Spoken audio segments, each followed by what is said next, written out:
सभी युवाओं ने मिलकर इस कार्य को और जिम्मेदारी से निभाना चाहते हैं और आपका साथ चाहिए। भारत माता की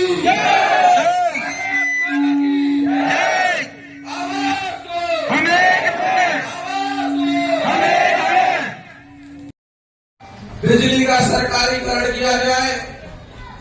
दूसरा मुद्दा, हमारी कॉलोनी में करीब 350 गलियां हैं, उसको पक्की की जाए। आरसीसी रोड और सीवर लाइन और नालियां बनाई जाए। बाकी तीसरा मुद्दा है कि हमारे कॉलोनी के अंदर कोई भी सरकारी स्कूल नहीं है। चौथा हमारा मुद्दा है कि हमारे कॉलोनी के अंदर कोई भी सरकारी अस्पताल या डिस्पेंसरी नहीं है। पांचवा हमारा मुद्दा है, हमारे कॉलोनी के अंदर जो भी रास्ते हमारे सांसद प्रतिनिधि या विधायक द्वारा मिल रहे हैं, उनको बचाने के लिए कहीं न कहीं हमें एक सफाई कर्मचारी की व्यवस्था होनी चाहिए। और ये पूरा 2021 में मैंने ऐसे ही आप जैसे लोगों को मैंने फिर से इकट्ठा किया था, परंतु आपसी कुछ मतभेद की वजह से हम लोग बिखर गए। लेकिन यहाँ आए हुए सभी भाई बंधुओं और माताओं बहने से बता देना चाहता हूँ कि हमें बिखरना नहीं है। न हमें पार्टी में बंटना है, न हमें जातियों में बंटना है, न धर्मों में बंटना है। हम सिर्फ सभी युवा यही प्रयास कर रहे हैं कि हम संगठित हो, एक हो और मिलकर आवाज उठाएं। जो बनी हुई है यह बहुत दैनिक है। हमारी और भी सुविधाएं होती हैं। युवा सभा रखी गई तो कहीं न कहीं हम सभी को इस बार बिखरना नहीं है, संगठित रहना है, एकजुट रहना है। क्योंकि हमें जब तक ये नहीं पता चलेगा कि हमारे विकास के लिए क्या क्या आवश्यकता है। आज 15 साल 20 साल हो गए इस कॉलोनी को बसे हुए, लेकिन आज तक हमारी कॉलोनी के अंदर सभी के दिमाग में एक ही चीज चलता है, वो है रास्ता। जो कभी नहीं, मैं कहता हूँ रास्ते के अलावा और भी सारी सुविधाएं होती हैं जो हमें चाहिए।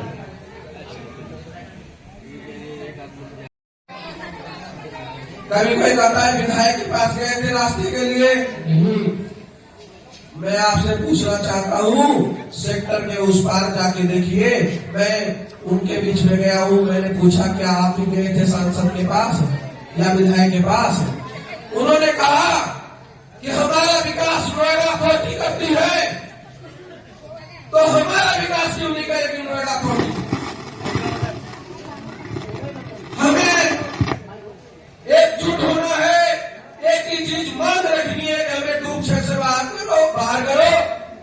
जिस तरह से आप गांव का विकास करते हो, जिस तरह आप सेक्टरों का विकास करते हो, उसी तरह आप हमारे कॉलोनी का भी विकास करो।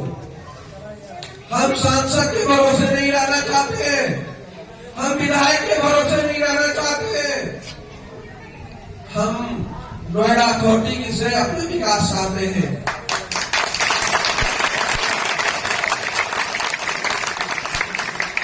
हम युवाओं हम अपनी मांग करेंगे। बहुत ऐसे लोग हैं जो हमारा मनोबल तोड़ते हैं। ऐसा लगता है कि मैं उनसे मांग रहा हूँ। अभी अस्पताल की बात करूंगा तो कहेंगे जमीन कहाँ पर है। ऐसा लगता है कि मैं उनसे मांग कर रहा हूँ। समझ में नहीं आता। अरे भाई, मैं एक बात पूछना चाहता हूँ आप लोगों से कि ये जो बड़े बड़े हाईवे बनते हैं, क्या ये सरकार की जमीन होती है? ये सरकार की जमीन होती है? किसानों से खरीद कर हाईवे बनाया जाता है। स्कूल को बनाने के लिए क्या सरकार जमीन नहीं ले सकती है? हमारे कॉलोनी के अंदर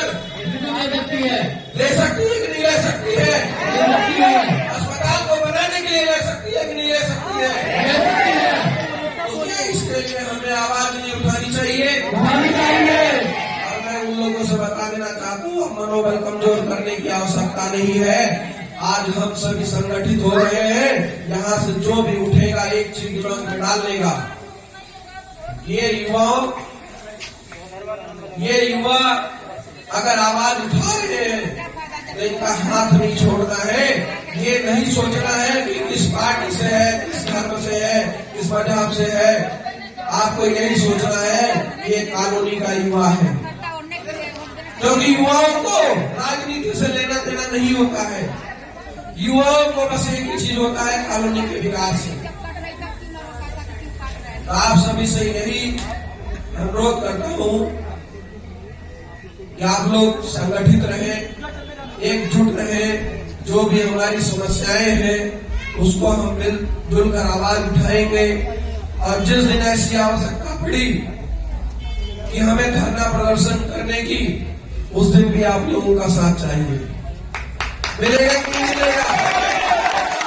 अपनी मांग को बोलकर मिलेगा कि नहीं मिलेगा?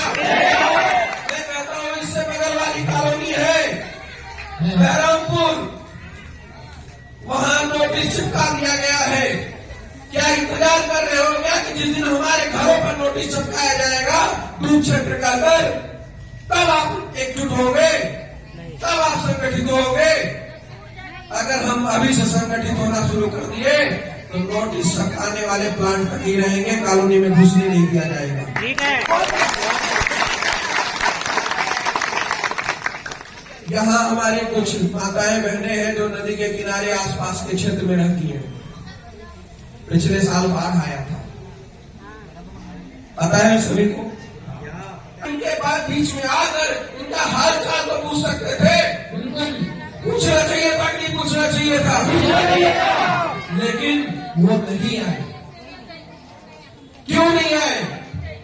क्योंकि ये दूध क्षेत्र है, दूध क्षेत्र है। मैं कहता हूँ जब गरीबों को ढूंढना है राशन देने के लिए, कहाँ आते हैं? सेक्टरों में जाते हैं क्या राशन देने? फोटो खिंचवाने सेक्टरों में जाते हैं। वो इसी कॉलोनी में आते हैं गरीबों को ढूंढने के लिए। वोट भी इसी कॉलोनी से लेते हैं। मैं कहता हूँ हमारे अंकल जी ने एक बात कही वोट के लिए, कहते हमारे कॉलोनी के अंदर भैया जी ने कहा वोट को लेकर हमें तोड़ा कैसे जाता है? एक षड्यंत्र है। षड्यंत्र जानते हैं क्या षड्यंत्र है? आपसे मिलेंगे तो बोलेंगे भाई हमारा तो वोट ही नहीं है, वोटों की संख्या ही नहीं है। सही कर रहा हूं कि नहीं कर रहा हूं? यही कहते हैं ना, यही कहते हैं ना भैया हमारा तो वोट ही नहीं है। गलत कर रहा हूं बताओ? अरे मैं कह रहा हूँ जो यहाँ के नेता हैं उनके जाके ऑफिसों में देखो, बोरी बोरी भर भर के पहचान पत्र रखे हैं, अभी तक नहीं बंटवाए गए हैं। क्यों नहीं बंटवाए जा रहे? बंटवाने चाहिए कि नहीं बंटवाने चाहिए? एक नेता आता है उधर से कहता है भाई साहब हमारे कॉलोनी में 30,000 वोट है। एक आता है कहता है 7,000 वोट है। एक उधर से आता है कहता है 50,000 वोट है।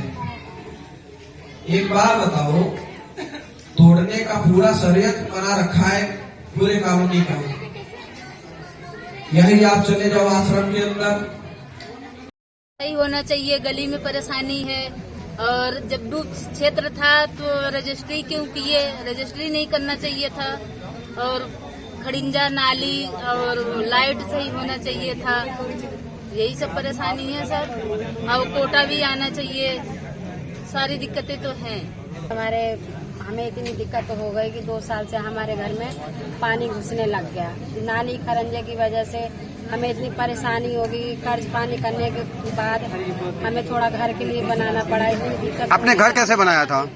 कर्जा लिया। भारत माता की। जब घर बनाया था रजिस्ट्री भी कराई थी घर का? भारत माता की। रजिस्ट्री कराई थी, उस समय क्या बोला था डीलर?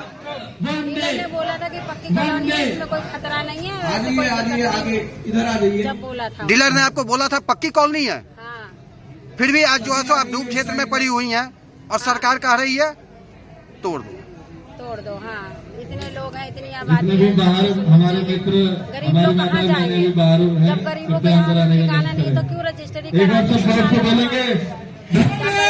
हम लोग समझ रहे हैं कभी कभी लाइट नहीं आती, 3-3 4-4 दिन ट्रांसफार्मर फूक जाता है, तो हमें इतनी परेशानी होती है कि हम लोग रात भर जागते हैं।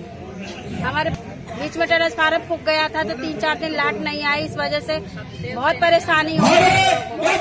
बच्चे की तबीयत खराब हो गई मेरी। रजिया जी क्या दिक्कत हो रही है? मुझे घर से कहता है निकलने के लिए, कौन कह रहा है? सरकार का है। तो जब मैं लिए तो उस टाइम क्यों रजिस्ट्री कर लिया, उस टाइम मुझे समझ में नहीं आया। आज जब मैं ले ली हूँ तो मैं गरीब आदमी कहाँ जाऊँ, मैं कहाँ से लाऊँ इतने पैसे? हमारे देने के लिए कोई करेगा नहीं। मेरा घर होना चाहिए, मेरा घर नहीं रहेगा तो फिर हमें यहाँ जीना कैसे रहेंगे? रोड पे रहे, कहाँ जाए? ये चीज मुझे घर चाहिए और कुछ नहीं चाहिए मुझे। आपको रोड नाला नहीं चाहिए, आपको घर सिर्फ चाहिए। घर चाहिए। घर सरकार चाहिए। कह रही है यहाँ से आप बाहर चली जाओ। हाँ, कहाँ जाऊँ बताइए? सरकार इसका ले जिम्मेवारी। आप योगी जी से क्या कहना चाहेंगी? वही यहाँ के मुख्यमंत्री हैं। तो वही तो मैं बोलूंगी कि जब रजिस्ट्री हो रहा था तब कहाँ योगी जी थे? काहे करवा दिए? क्यों करवाए? पैसा हमारे जो लाए, हम 2 पैसे कैसे लाए, किस मुसीबत से लाए, कर्जा से लाए कि ब्याज पे उठा के लाए? हम वो समझते हैं मुझे। और किस तरीके से मैंने अपना बनाया है एक झोपड़ी, और झोपड़ी से कहता निकल जाओ।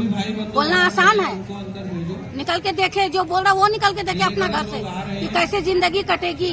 धूप छां बरसात है, कहाँ से चलेगी?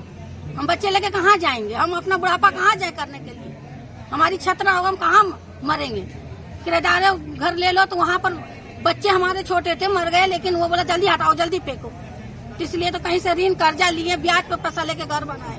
तब तो बड़ा मजा से रजिस्ट्री करवा लियो, अपने जेब गरम कर लियो। मुझे ठंडा, ऐसा थोड़ा चाहते हैं। चाहे मरेंगे या मिटेंगे, मैं घर पे ही मरूंगी।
आपका नाम? रीना। रीना जी, क्या दिक्कत है आपको? ये बताइए कि हम लोग घर छोड़ के कहाँ जाए? सरकार कह रही है कि इसमें से घर से बाहर हो जाओ। तो क्या आपने रजिस्ट्री कराया था? जी रजिस्ट्री कराए सरकार, क्यों रजिस्ट्री कराए? हम रजिस्ट्री कराए तो हमें घर चाहिए। चलिए। प्रदीप कुमार मिश्रा। मिश्रा जी, यहाँ आज महाधिवेशन हो रहा है, गांव-गांव से कच्ची कॉलोनी वाले आए हुए हैं, आखिर मकसद क्या है? सर ये नदी के ऊपर पक्की कॉलोनी है, नदी के ईपार कच्ची कॉलोनी क्यों है? पहला पॉइंट ये है। दूसरा पॉइंट ये है हमारी गली और नाली और ये सब होना चाहिए, वो पक्की कॉलोनी का ऐलान कराना, पहला पॉइंट। दूसरी बात जो कच्ची कहाँ से है, जो डीलर ने बेची वो डीलर से बात हो कि नहीं है तो रजिस्ट्री क्यों करी, दर की खारिज क्यों हुई? सरकार से ये है अनुरोध कि तुमने बिना पैसे के उसके रजिस्ट्री कैसे कर दी? ये जब कच्ची आपने रजिस्ट्री कब कराया था? मैंने 14 में। 14 में। और दाखिल खारिज भी आपकी हो गई है? जी। रजिस्ट्री का उस समय आपने कितना पैसा दिया था? मेरा लिया था 10,000 रूपए गज के हिसाब से, जमीन 14,000 रूपए 500 में खरीदी थी। तो क्या आपने कभी सरकार से कोई सवाल उठाया जब आपके पास नोटिस पे नोटिस आ रही है? कॉलोनी का एक निवासी हूँ। सबसे बड़ी समस्या यहाँ ये है कि हमारी कॉलोनी पक्की नहीं, आखिर में क्यों? हमने रजिस्ट्री करवाई, जो हमने 50 से 60 हजार रुपये पे किया। हमारे को रजिस्ट्रार कहाँ है, उसे आज तक जेल क्यों नहीं हुआ? क्या कारण है? कौन किसकी मिली भगत है? जब आपने रजिस्ट्री कराई थी उस समय आपने पैसा दिया, उसके बाद दाखिल खारिज भी हो गई। दाखिल खारिज हुई। डीलर ने आपसे क्या बोल करके जमीन बेचा था? कि कॉलोनी अच्छी है, सब चीज सही है, रजिस्ट्री भी हुई, दाखिल खारिज भी कराया, तो वो चीज अच्छी थी, जब तो हमें दाखिल खारिज होकर मिला। उस समय जमीन अच्छी थी और आज वही जमीन जो इस क्षेत्र में घोषित कर दे रहे, ऐसा क्यों हुआ हमारे साथ?